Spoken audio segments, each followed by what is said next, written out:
নমস্কার বন্ধুরা, লিপির রান্নাঘরে সবাইকে জানাই অনেক অনেক স্বাগত। আজকে আবারও চলে এসেছি নতুন একটা রেসিপি নিয়ে। আমি এখানে বানাতে যাচ্ছি গুঁড়া মাছ রেসিপি। তো গুঁড়া মাছগুলি আমি ভালো করে কেটে নিয়েছি। এরপরে বেগুনটাকে একটু কুচি কুচি করে কেটে নিয়েছি। একটা গোটা পেঁয়াজ নিয়েছি। তো এখন পেঁয়াজটা দিয়ে দেব। এরপরে দিয়ে দেব লবণ, হলুদ গুঁড়া আর দিয়ে দেব কাঁচা লঙ্কা আর শুকনো মরিচ বাটা একটু দিয়েছি। এটাকে হাত দিয়ে ভালো করে মেখে নেব।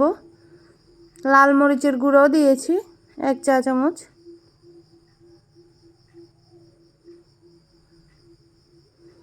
হাত দিয়ে এভাবে ভালো করে মেখে নেব। এরই মাঝে আমি কড়ার মধ্যে কিন্তু তেলটা বসিয়ে দিয়েছি। তেলটা পুরোপুরি গরম হয়ে গেছে। এখন এটা ঢেলে নেব তেলের মধ্যে।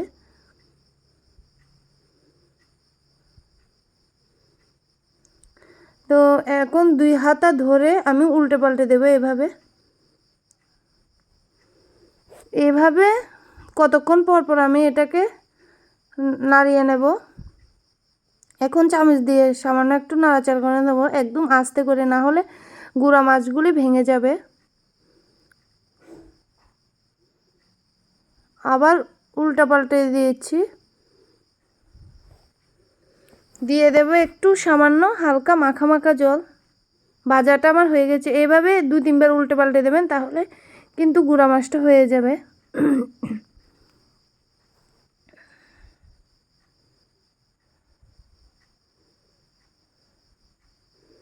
চাইলে কিন্তু এখানে ধনেপাতাও দিতে পারো, কিন্তু আমি এখানে ধনেপাতা নেই, এই জন্য দিতে পারছি না।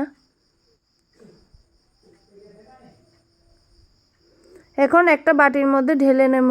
আমার এই রেসিপিটা যদি তোমাদের ভালো লাগে তাহলে আমার চ্যানেলটিকে লাইক এবং সাবস্ক্রাইব করতে একদম পাশে থাকা বেল আইকনটি প্লিজ ক্লিক করে থাকবেন, যাতে করে ভিডিও দেওয়ার সাথে সাথে নোটিফিকেশনটা তোমাদের কাছে পৌঁছে যেতে পারে।